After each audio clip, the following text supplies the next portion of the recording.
MSNBC is a ghost town. No one's watching these shows because they're all just lying. They're lying. They're still lying. They're lying constantly.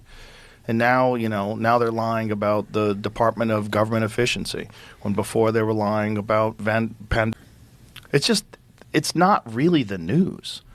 If it was the news, they wouldn't be paid for, sponsored by the people that you're supposed to be reporting on, and then you never report on them. That's just crazy. Moments later. MSNBC has canceled Joy Reid's 7 o'clock show, The Readout. No! As part of a major overhaul by the network's new regime.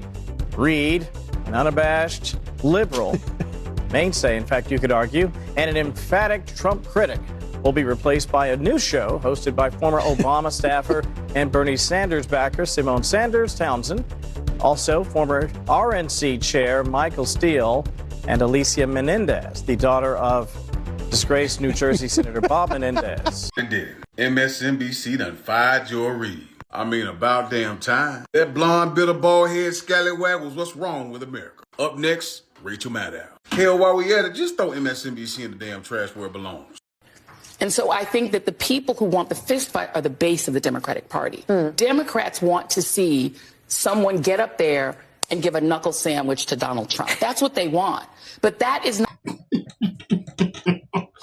This lady spent her entire life struggling to divide people. I knew a day like this is coming. When you take a look at this, Joy Reid out at MSNBC as part of Stoney Network shake up. MSNBC is dramatically shaking up its line-up, and the shocking changes will result in the end of Joy Reid's decade-long tenure at the network. On Sunday, Variety and the New York Times reported that Reid's 7 p.m. weekend show, The Readout, is being cancelled and will air its final episode this week. Media has confirmed through a source familiar with the changes at MSNBC that Reid will be leaving the network completely as a result. She has been a host with MSNBC since 2014 and has piloted the Reid since 2020. We have seen what this lady has done. Every single day going after Trump, she's struggling to raise bait. I was tired of it. Reason I took a decision at a certain point never to report videos concerning this. And drive out the brown people and the black and Asian people, or just sink them into the same apartheid they've created in Texas. And they will control enough electoral votes if they can. They want white supremacy by ventriloquist effect. There is a black mouth moving, but a white idea through the running on the runway of the tongue of a figure who justifies and legitimates the white supremacist practices. Your thoughts, Byron Donalds, who walked out after Dixie was played in New York and has no shame there. They say he's going to be the governor of Florida now. Yeah, every community has what I call their chickens for Colonel Sanders. Muslims had their halal chickens. The black community has their chickens. Byron Donalds is a grown-ass black man who referred to Donald Trump as his daddy. And what I want to tell the Byron Donalds, and every community's got a Donald. I got a Kash Patel. We got a Nimrata, we got a Haley. We all got them, all right? What I want to say is this. They'll never love you. They'll never love you. No matter what you do, they'll never love you. You can never wipe out that brown or black skin. It's a state that I think Democrats definitely were reaching for. There was a lot of work to try to turn out the college campuses, which were really thick and really packed, and try to turn out the suburbs. And I think there was a lot of hope because of just the insanity, can we say fairly, of the person who's running for governor in that state, and a thought that, defeating him would also carry Harris in. But in the end, if they didn't make their numbers and essentially exceed the numbers that Joe Biden had in the suburbs, and I think we have to be blunt about why. Black voters came through for Kamala Harris. White women voters did not. That is what it appears happened in that state, is that if you can't flip enough white women, and we've talked about this on this set numerous times, is that you have a state where you've got a 6-week abortion or a 12-week abortion. I think theirs might be 12 weeks. Yep. But it's a state where women lost their reproductive rights, where there was a very heavy push to get women to focus on not putting in place, re-electing, putting back into the White House the person who was responsible for taking those rights away and restoring them. But that message obviously was not enough to get enough white women to vote for Vice President Harris, a fellow woman. This will be the second opportunity that white women in this country have to change the way that they interact with the patriarchy. And, you know, God bless Shannon Watts, who has tried to have that conversation. But if people aren't receptive to it, and if people vote more, party line or more on race than on gender and on protecting their gender, there's really not much more that you can do but tell people what the risks are and leave it to them to do the right thing. That's a less real American, then you don't care about electability. You care about what God has given. But Republican voters don't vote that way. They don't vote based on economics or based on the benefits they're getting economically from the president. They're increasingly, from the Tea Party on, they're voting on race. They're voting on this idea of an invasion of brown people over the border. The idea that they can't get whatever job they want. A black person got it, therefore drive all the blacks out of the colleges, get rid of DEI. That is what they're voting on. They're just voting specifically on racial animus. At this stage, it isn't about economics. No. Returning white Christian men, but also white men and white adjacent men, black men, brown men who are like white adjacent in terms of trying to also be in that dominant position in society. And then you have women who are willing to go along with that, right? There are a certain number of women who are also willing, the trad wife sort of thing. And so what you've seen on this. No, absolutely. I'm sure the doctors are exhausted. And, Jason, there is a term called necropolitics, which is essentially the politics of who gets to live and who gets to die. And these states, what they have in common is that they have structures which say that black and brown lives matter less. And so all that matters is that the black and brown people get their behinds into the factory and make me my steaks, make me my stuff, get there and do my nails, work, get back to work now and do the things that I, the comfortable, affluent person, need. Remarkable. Given that opposing racism is America's national religion, it may surprise you to learn that open race hate forms much of the substance of that channel's programming. For anything else, when you take a look at this, MSNBC is turning to one of its most liberal shows to fill the vacancy left by real Simon Sanders. The host of MSNBC Saturday and Sunday morning show, The Weekend, will take over the 7 p.m. I understand that people don't actually even watch this. The main reason this lady is fired is simply because people are not interested in what she is saying any longer. Since Trump came in, their ratings are tanking and they are seeing it. They are paying this lady a high amount of money for nothing. To be spewing this nonsense every single day.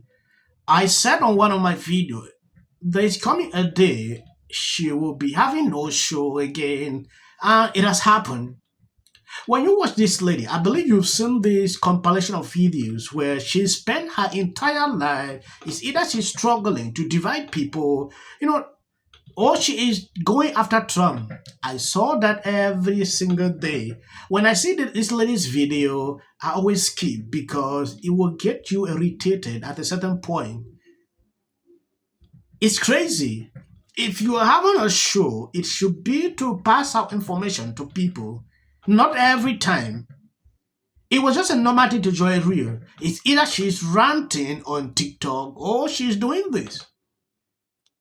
There are things she could no longer say on that show. She now went on TikTok to be spewing that every day. And I'm glad that this is happening. I went on X. I realized people are celebrating like it's a national day. That is to tell you the extent at which people don't like this woman. I'm not refusing that it should not be, you should criticize people, but don't make it like that's part of you.